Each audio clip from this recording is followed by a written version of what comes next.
Framework etik. Sekarang menilai apakah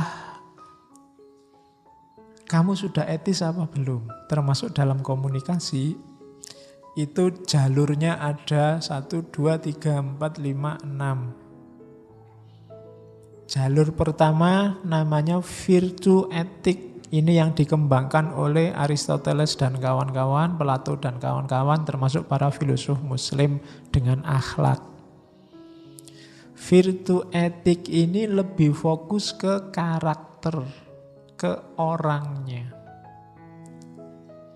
Orang yang jujur, orang yang adil akan melahirkan perilaku yang jujur, perilaku yang adil.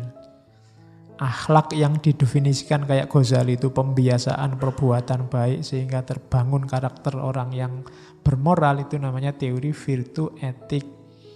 Dengan teori ini berarti orang itu bermoral atau tidak bermoral, coba lihat kualifikasinya, dia orang soleh apa bukan, dia orang bermoral apa bukan. Tidak di perbuatannya tapi di orangnya. Kok ada orang soleh tapi melakukan perbuatan jelek, berarti dia belum soleh. Jadi virtue etik menggarap karakter orangnya. Kalau yang kedua, deontological ethic. Kalau tadi orangnya, kalau ini perbuatannya. Jujur itu baik, maka kewajibanmu untuk menjalankan perilaku jujur. Itu namanya deontologi, ringkesnya itu. Dulu saya pernah satu sesi ngomong deontologinya Immanuel Kant. Jadi intinya baik atau buruk di perbuatannya. Pokoknya karena jujur itu baik, maka kita harus selalu jujur.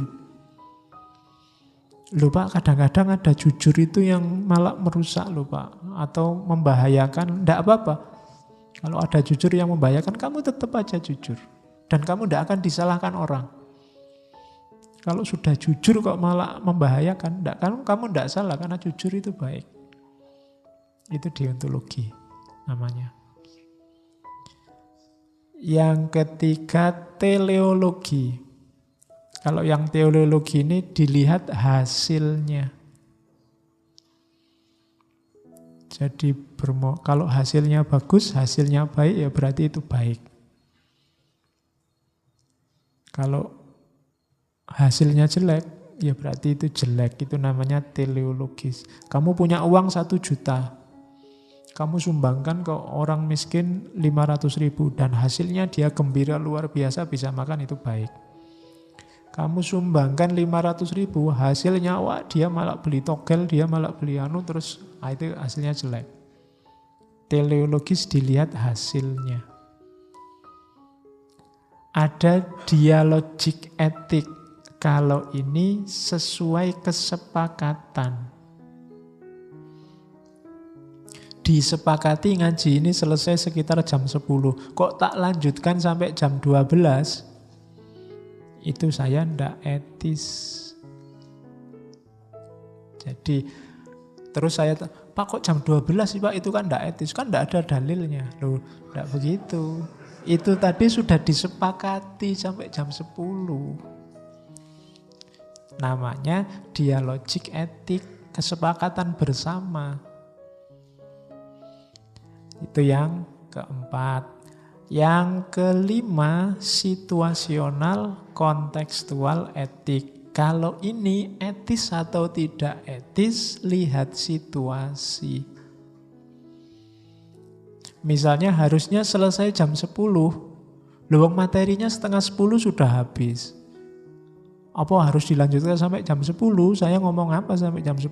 Nanti cerita ngalor ngidul jelas kamu malah ndak karu-karuan. Sudahlah ngajinya selesai saja. Nah, itu saya tergolong etis. Kenapa? Situasinya belum memungkinkan. Ndak mungkin saya lanjutkan sampai jam 10. Nanti malah ngerusak yang sudah kamu pahami. Wong materinya sudah habis. Itu namanya situasional etik. Dulu kamu punya prinsip ndak akan pacaran sebelum lulus.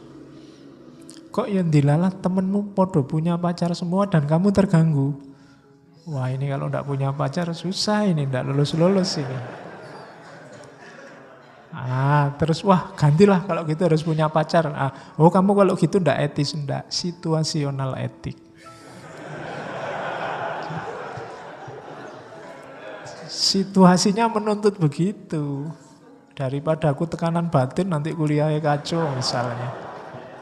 Ya, itu kontekstual etik namanya. Ada jenis etika semacam itu.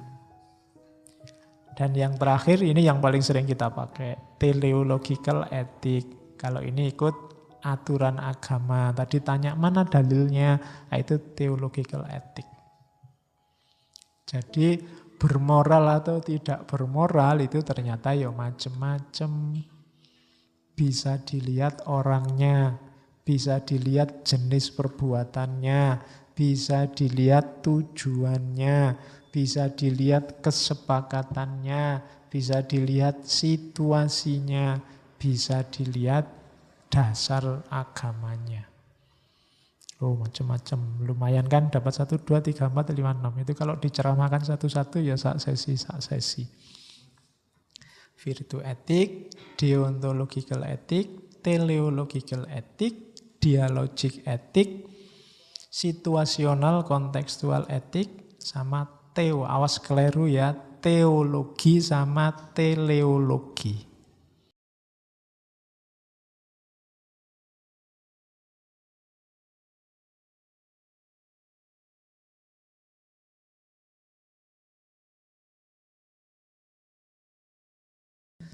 Jadi komunikasi itu salah satu dari tindakannya manusia ketika dia berhubungan dengan orang lain. Ringkesnya teorinya itu. Kalian bisa kembali nyari rekamannya teori kritis yang bagian Habermas. Isinya itu. Jadi hidup ini perilakunya manusia itu ada perilaku tadi ya. Teleologis, normatif, dramaturgik, komunikatif. Nah, komunikatif ini yang kesepakatan. Kalau teleologis itu tujuan. Saya sholat biar hati saya tenang, itu teleologis. Kalau normatif, saya sholat karena perintahnya Al-Quran begitu, itu normatif. Kalau dramaturgik, saya sholat biar kelihatan kayak orang soleh. Itu dramaturgik, pencitraan. Ada komunikatif. Saya sholat karena di sini semua harus sholat. Kalau tidak sholat nanti nggak diakui jadi santri. Ya, itu tindakan komunikatif. Tindakanmu ini pasti tidak lepas dari 4 hal ini. Tindakan yang punya tujuan tertentu, atau tindakan karena aturannya begitu, atau tindakan karena kamu ingin dicitrakan, dianggap. Itu drama. Dramaturgik itu drama. Ada komunikatif. Kalau komunikatif itu kesepakatan. Ngaji ini tindakan komunikatif. Kemudian yang perempuan mungkin pakai jilbab, pakai nutup semua, itu bisa normatif. Aturannya begitu, padahal kalau boleh dia maunya pakai enggak begitu. Nah, itu kenapa kok pakai itu? Aturannya begitu, itu namanya normatif.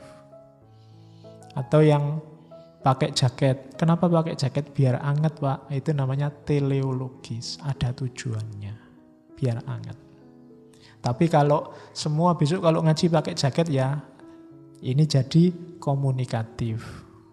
Itu tindakan-tindakan, kalau versinya Habermas. Nah, komunikasi itu tujuannya apa? Intersubjektif, saling memahami antar subjek. Karena kita hidup bersama. Terus standarnya kalau di Habermas, benar, tepat, tulus. Jadi benar itu faktanya, ketepatan itu normanya, ketulusan itu ya keseriusan aktornya. Saya ngomong misalnya di luar sekarang hujan. Nah, ini tidak benar karena di luar sekarang tidak hujan. Ini secara kebenaran salah. Di luar sekarang terang, oh ini yang benar. Kemudian ketepatan, Oh, yang diomongkan ketepatan itu misalnya gini. Yang saya omongkan ini tidak tepat dengan aturannya. Wong ini ngaji filsafat kok ngomong cuaca, tidak tepat itu. Nah, itu ketepatan namanya. Orang harusnya ngomong apa, dia ngomong apa, itu ketepatan. Hubungannya sama norma dan ketulusan. Ketulusan itu ketika saya ngomong ini tadi tujuannya apa? Intensinya apa? Itu ketulusan. Ini panjang lebar sudah di Habermas. Wilayahnya namanya ruang publik, medianya bahasa. Hidup bersama orang lain kan medianya bahasa. Dan bahasa itu kan nggak cuma yang tertulis, ada kata-katanya. Yang tersirat juga kan bahasa. Saya garuk-garuk gini kan bahasa. Kamu bacanya, wah Ustadznya gatel misalnya. Itu kan kamu bisa membunyikan. Meskipun saya nggak ngomong saya sedang gatel. Tapi kan kamu bisa membunyikan, oh gatel. Kan ada bahasanya. Terus ada normanya namanya etika diskursus. Itu miliknya Habermas. Silahkan dicek sendiri di itunya. Oke. Nah, nyawanya sebenarnya ada di sini. Nyawa etika komunikasi. Itu saya ambil dari tulisannya Jensen. Ethical issues in the communication process. Komunikasi yang etis itu yang pertama harus tulus, jujur, itu etis. Jadi mungkin tidak sama kayak dunia politik ya. Dunia politik itu sekarang bisa A, besok bisa B. Aslinya dia yang mana kita tidak tahu. Itu berarti susah mencari ketulusan. Mengejar ketulusan susah. Kalau kamu punya teman yang tidak tulus itu kan tidak enak. Tidak jujur itu kan tidak enak. Meskipun untuk hal-hal sepele. Kejujuran itu membantu banyak hal. Maka syarat pertama komunikasi itu jujur. Kalau tidak punya uang ya bilang aja tidak punya uang. Nanti kan kamu bisa ngutangi. Kalau kamu juga punya. Kalau sama-sama tidak punya ya tidak apa-apa. Kalau sama-sama tidak punya berarti bisa mutual understanding, saling memahami. Aku tidak punya, kamu tidak punya. Kita sama-sama orang tidak punya. Oke, itu jujur namanya. Tidak apa-apa. Hampir semua masalah sosial yang muncul di Indonesia kah, di dunia kah, karena adanya ketidakjujuran. Orang tidak ngomong apa adanya. Oke, terus yang kedua ini penting, standar kebenaran. Kenapa harus ada kata-kata standar? Karena komunikasi butuh kebenaran. Biasanya setiap orang punya standar sendiri. Kalau tidak disepakati, tidak ketemu. Jadi standarnya apa sekarang? Yang dianggap pas, benar itu yang gimana? Harus disepakati.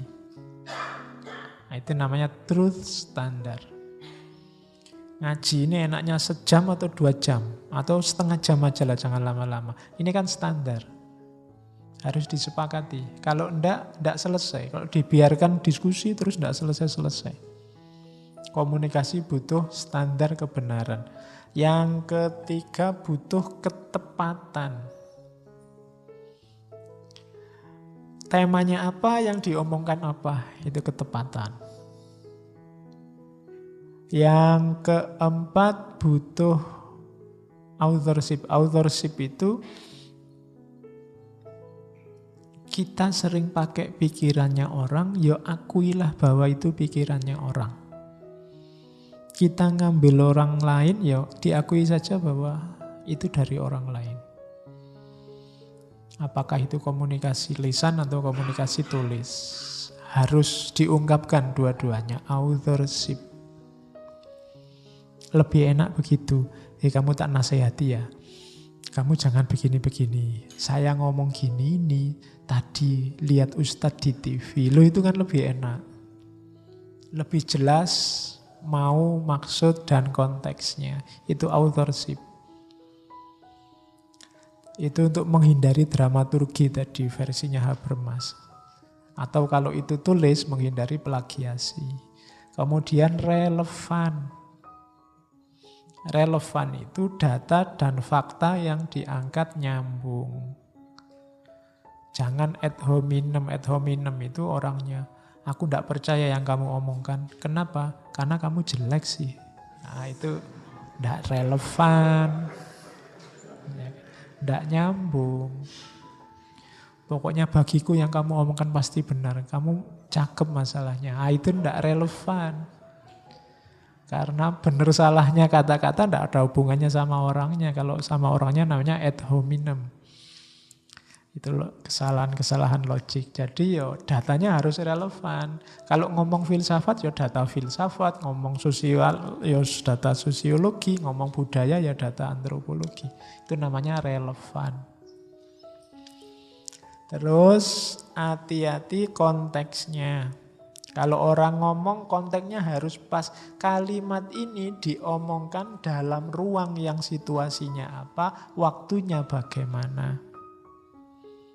Itu harus dipahami. Pak kok ngajinya banyak kata-kata Jawanya? Oh iya sih, itu ngajinya yo yang ngomong Jawa, yang mendengarkan kebanyakan Jawa, dilaksanakan di Jawa, ya pasti sisipan-sisipannya pakai bahasa Jawa.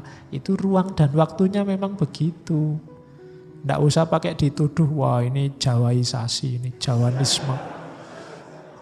Loh kalau nggak Jawaisasi aku kon ngomong Sunda ya nggak bisa, suruh ngomong Batak ya nggak bisa, bisa nih memang Jawa. Kalau mesuh ya pakai bahasa Jawa. Kalau mesuh bahasa Inggris kamu nggak ngerti. Jadi konteksnya memang begitu, waktunya juga begitu. Kalimat-kalimat yang digunakan waktu sekarang mungkin beda dengan waktu dulu. Harus dipahami itu tahun berapa ngomong begitu.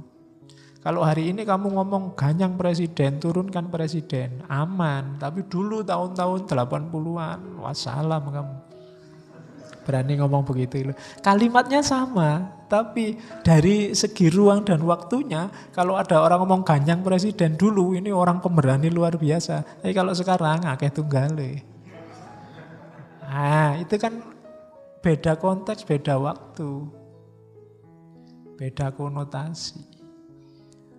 Oke, jadi itu harus jelas juga.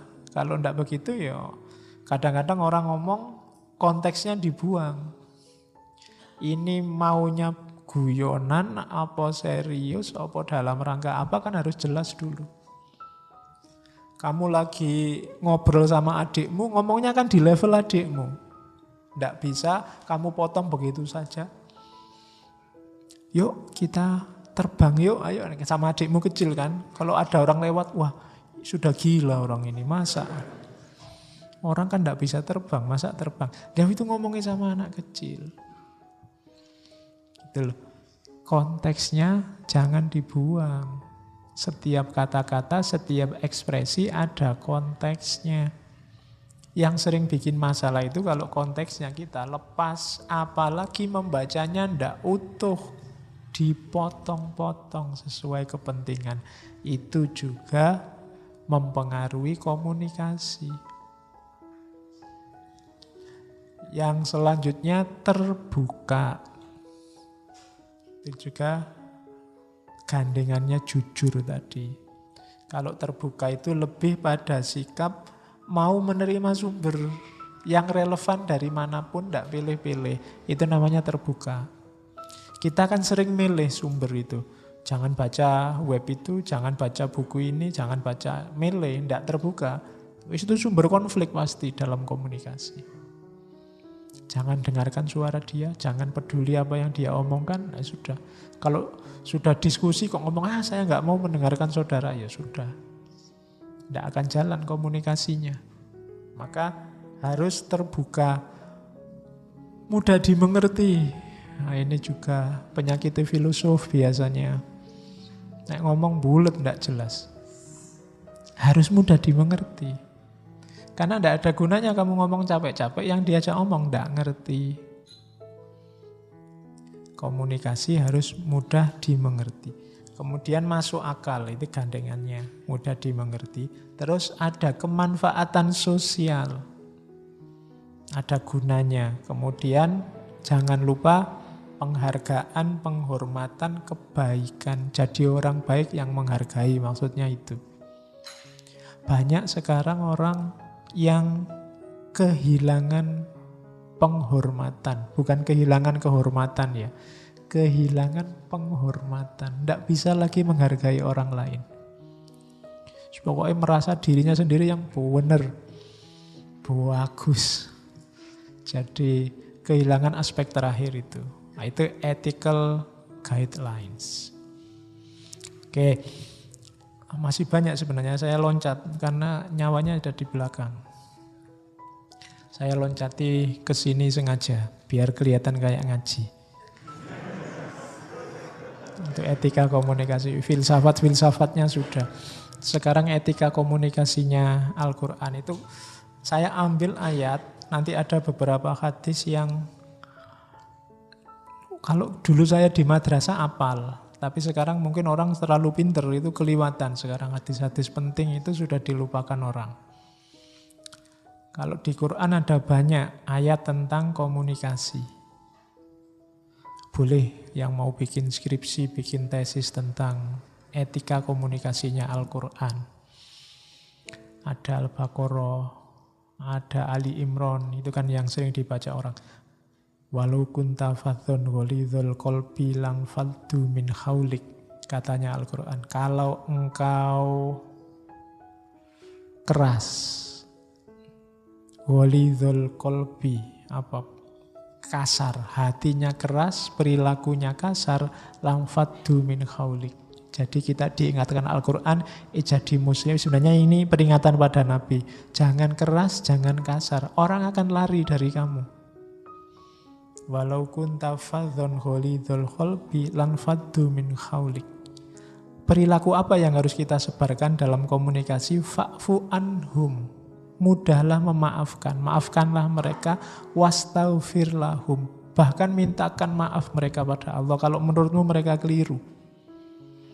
Jangan diserbu, jangan dipentungi, jangan dimaki-maki.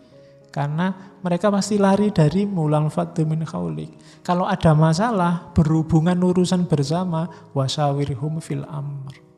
Bermusyawarahlah dalam urusanmu.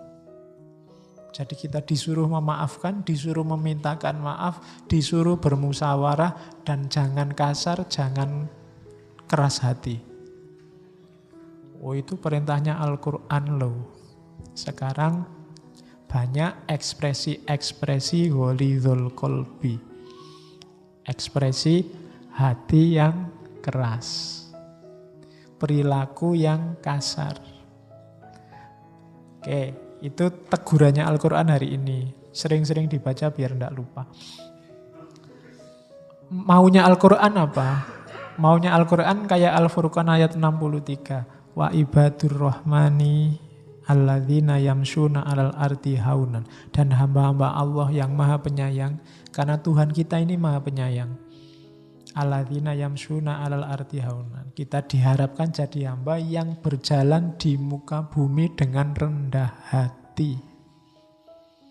Jadi komunikasi yang menyenangkan itu dengan orang yang rendah hati.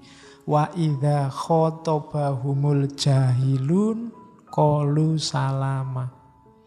Kalau ada orang bodoh kok ngomong ndak karu-karuan, ndak jelas, mereka tetap ngomong yang salama, ngomong yang menyelamatkan, ngomong yang damai-damai. Kalau kamu anggap lawan bicaramu itu orang bodoh, ya jangan dimaki-maki, jangan dikerasi, jangan enggak. Tetap berkata-kata yang salama. Nah, itu petunjuknya Quran loh ya. Terus ada lagi katanya Quran, qaulum ma'rufun wa maghfiratun khairum min shadaqatin yatba'uha adza. Jadi kata-kata yang baik dan memaafkan.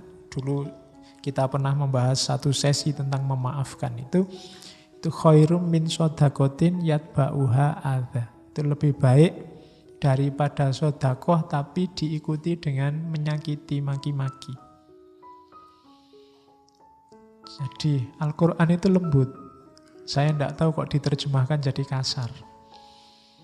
Jangankan ngasih, kamu ngomong yang lembut aja Quran lebih senang. Qaulun ma'rufun wa maghfirah. Memaafkan, ngomong yang baik lebih disukai daripada sedekah, ngasih materi, ngasih uang tapi menyakiti. Entah menyakiti dengan kata-kata atau menyakiti dengan gaya. Menyakiti dengan gaya itu terus kamu posisikan dirimu lebih tinggi karena bisa sedekah pada yang kamu sedekahi. Nah, silakan diteliti kalimat-kalimat ini. Al-Quran itu menyuruh kita mengembangkan gaya komunikasi 1, 2, 3, 4, 5, 6. Qaulan sadida, qaulan baligho, qaulan ma'rufa, qaulan karima, qaulan layyinan, sama qaulan maisuro. Qaulan sadida itu kata-kata yang lurus, kata-kata yang benar, apa adanya. Kalau dalam Al-Quran itu benar itu kan macam-macam.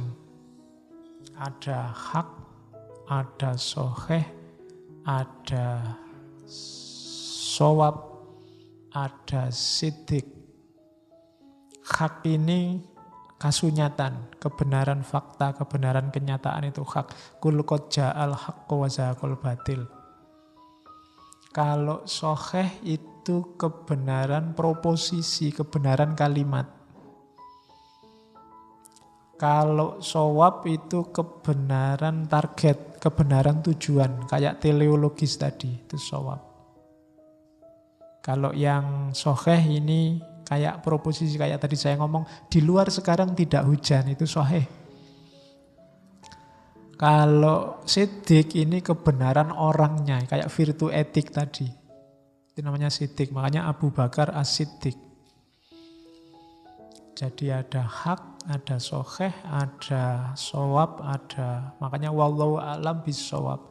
Saya sudah ngomong macam-macam, tapi yang paling pas sesuai tujuan mana Allah yang tahu. Wallahu a'lam bis-shawab. Dan setelah shawab ada siddiq. Kalau siddiq orangnya. Ini kalau diterjemahkan pakai bahasa Indonesia semuanya artinya benar. Hak itu benar, soheh itu benar, shawab itu benar, siddiq itu benar. Shadaqallahul azim, itu maha benar Allah dengan segala firman-Nya. Itu benar juga. Nah, sadida itu qaulan sadida itu kata-kata yang lurus, benar apa adanya. Yang diomongkan yang hak. Ada lagi qaulan baligho. Qaulan baligho itu kata-kata yang membekas, kata-kata yang menyentuh, yang patos tadi kalau pakai bahasanya Aristoteles, qaulan baligho. Kalau saya ngomong nyampe dan kamu ngerti kemudian terpengaruh, itu qaulan baligho. Ada qaulan ma'rufa. Kalau ma'ruf ini kata-kata yang baik. Jadi yang bermanfaat dan melahirkan perbuatan baik. Itu qaulan ma'rufa. Ada qaulan karima. Qaulan karima itu kata-kata yang mulia. Misalnya ada ayat, jangan walatakullahuma ufin wa kullahuma qaulan karima. Jangan ngomong uf, ngomonglah dengan orang tua itu yang karima. Kalau bahasa kita mungkin kata-kata yang sopan santun. Jangan kasar, itu qaulan karima. Ada qaulan layyinan, kata-kata yang lemah lembut. Kemudian ada qaulan maisuro, kata-kata yang ringan, yang tidak membuat orang sumpek karena susah dipahami. Itu qaulan maisuro. Nah, ini paradigma komunikasi etik versi Al-Quran. Kamu cari sendiri ayatnya. Ada yang di beberapa ayat istilahnya sama. Qaulan sadida, qaulan baligho, qaulan ma'rufa, qaulan karima, qaulan layyina, qaulan maisura. Kapan-kapan kita elaborasi lebih panjang, tapi biar kalian tahu dulu, dicek dulu. Jadi Al-Quran itu tidak ada nyuruh kita kata-kata yang keras, kata-kata yang kasar, apalagi kata-kata yang tidak benar. Dan kalau ini kita semua sudah tahu bahwa gerbangnya komunikasi etik kalau dalam Islam itu salam. Salam itu deklarasi bahwa aku tidak akan menyakitimu, aku aman bagimu. Itu komunikasi etik. Tidak mungkin perbuatan tidak etis dimulai dengan salam. Assalamualaikum, nyuwun sewu, saya mau maki-maki sebentar ya. Ya, jadi salam itu mestinya apik-apik. Jadi yang jelek-jelek tidak mungkin dimulai dengan salam. Jadi jangan khawatir. Jadi itu kalau ini kita sudah ngerti bahwa di antara, makanya Nabi wanti-wanti benar. Kalau kamu ingin damai, afsus salam bainakum, sebarkanlah salam. Ya tentunya salam yang tidak di mulut saja. Kalau kita sudah janji akan mengamankan dengan salam itu ya aman beneran. Orang merasa aman dari mulut kita, aman dari tangan kita. Nah itu salam. Jadi gerbangnya komunikasi etis kalau dalam Al-Quran. Al-Quran juga ada komunikasi yang non-etis. Ceklah Al-Hujurat ayat 11-12, kalau ini populer sekali ayatnya. La yashor qaumun min qaumin, jangan saling mencela. Asa ayakunu khairum minhum, jangan-jangan yang kamu cela itu di mata Allah lebih bagus daripada kamu yang mencela.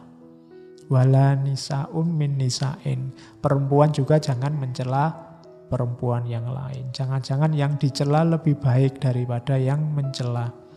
Wala talmizu anfusakum, dan jangan saling memaki. Wala tanabazu bil alqab, dan jangan saling ngasih gelar yang jelek.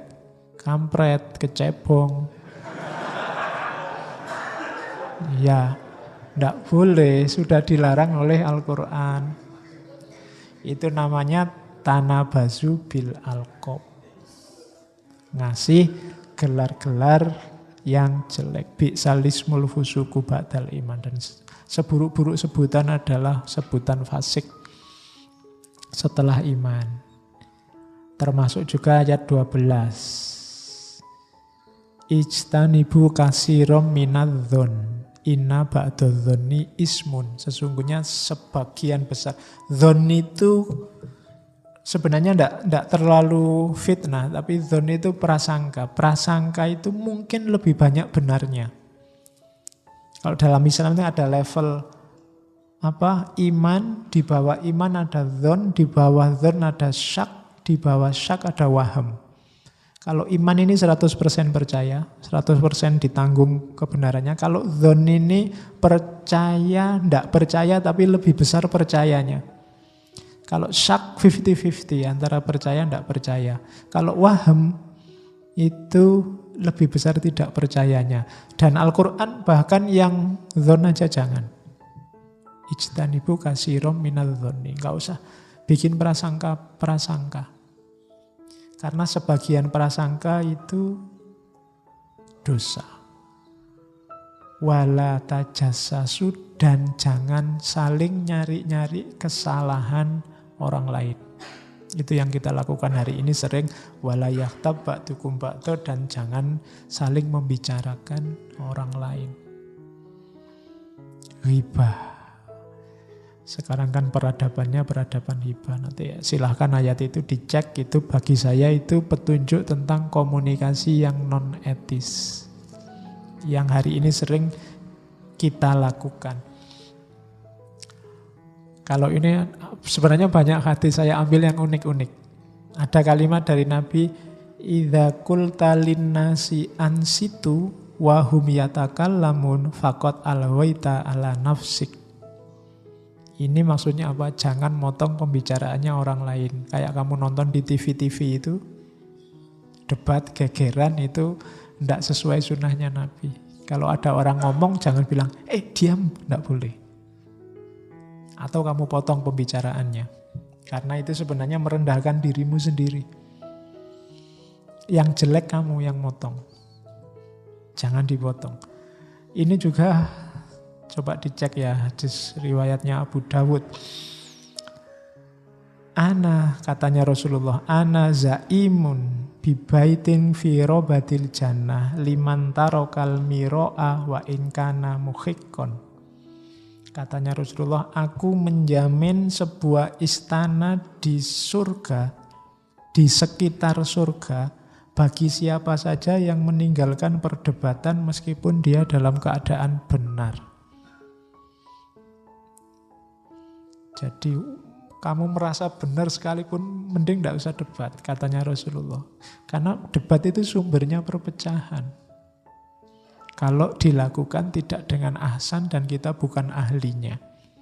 Saya bilang di awal tadi, debat hasilnya tetap kita berbeda. Malah jadi musuhan. Maka katanya Nabi, jika kamu terjebak dalam perdebatan, meskipun kamu merasa benar tapi menurutmu ini tidak efektif, lebih baik mundur saja. Katanya Nabi, aku menjamin sebuah istana di sekitar surga. Lumayan kan?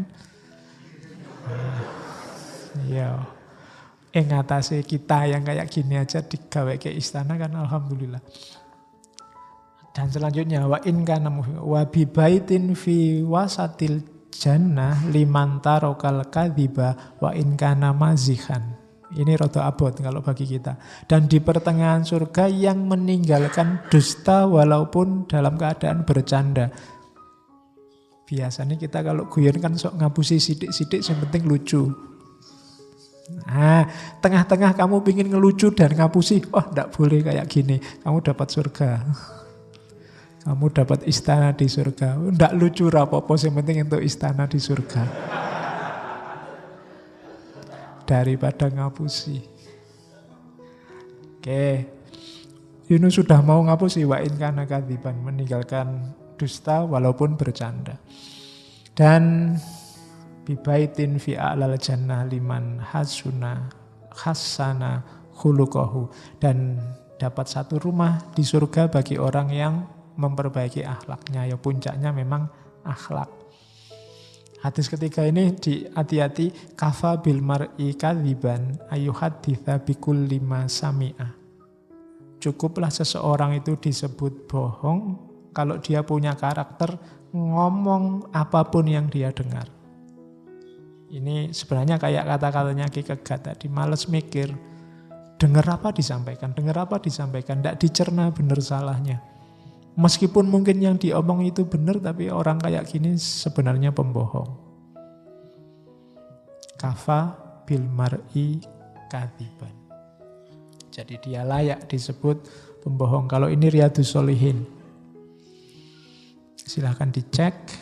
Inna min ahabbikum ilayya wa aqrabikum minni majlisan yaumul qiyamah ahasinakum ahlakon. Yang paling aku cintai, yang paling dekat denganku di hari kiamat, yang paling bagus akhlaknya. Wa inna abghadakum ilayya wa ab'adakum minni yaumal qiyamah. Yang paling jauh dan paling aku benci di hari kiamat ada 3 orang. Sarsarun, mutasyaddiqun, dan mutafaihikun. Qala ya Rasulullah qad alimna thartharun wal mutasyaddiqun famal mutafaihikun qala al mutakabbirun. Jadi Rasulullah paling benci dan besok paling jauh dengan Rasulullah di hari kiamat apa? Sarsarun, orang banyak omong, cerewet. Mutasyaddiqun itu orang, nek basa Jawane ndobos. Apa? Ya ndobos. Bohong. Ngomongnya yang penting biar dia kelihatan hebat terus ngomongnya bohong. Sama mutafaihikun. Kalau ndobos itu bisa informasi macam-macam, tapi kalau mutafaihikun itu ngomong besar untuk menyombongkan dirinya. Itu mutafaihikun. Nah, itu jenis komunikasi yang non etis juga. Oke, kalau ini semua pasti hafal, meskipun jarang yang perhatian sekarang. Jangan sampai kita besok jadi orang yang merugi. Al-muflisu fina. Jadi satu ketika Rasulullah ngasih teka-teki ke para sahabat, kalian ngerti enggak orang bangkrut, orang rugi itu siapa? Jawabannya para sahabat, ya yang enggak punya duit. La mata awala dirhama. Katanya Rasulullah, enggak. Orang bangkrut itu besok di hari kiamat dia dihisab, amalan ibadahnya luar biasa, yo sholat, yo puasa, yo sedekah terbaik, yo zakat, yo macam-macam. Tapi terus dia wayati qad syatama hadza wa qadhafa hadza wa akala mala hadza wa safaka dama hadza wa daraba hadza. Wa qad syatama hadza itu mencaci maki, pernah mencaci maki orang. Qadhafa hadza memfitnah orang, nuduh orang tanpa bukti.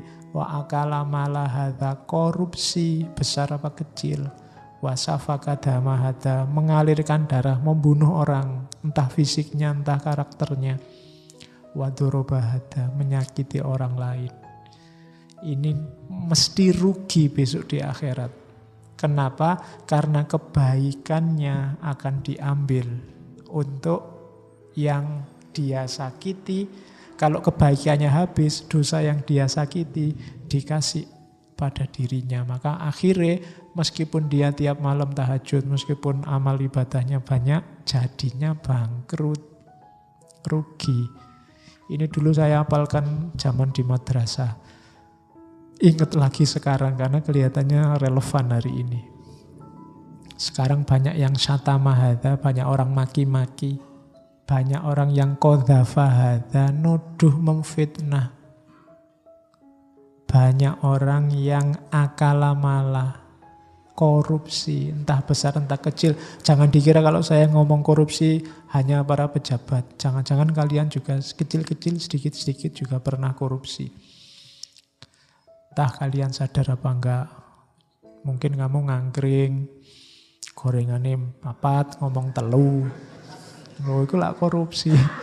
Besok pahalamu dikasihkan tukang angkringan. Ya, jadi acaranya itu.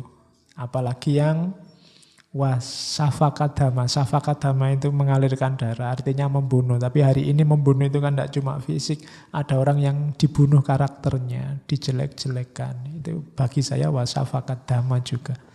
Wadoroba hadza. Doroba itu mukul, menyakiti. Siapapun yang kamu sakiti besok ada balasannya. Maka hati-hati dalam berkomunikasi, berinteraksi dengan orang lain. Kalau kamu memang tidak perlu, mending diam. Falyakul khairon aw liyasmut, ngomong sing apik-apik atau diam.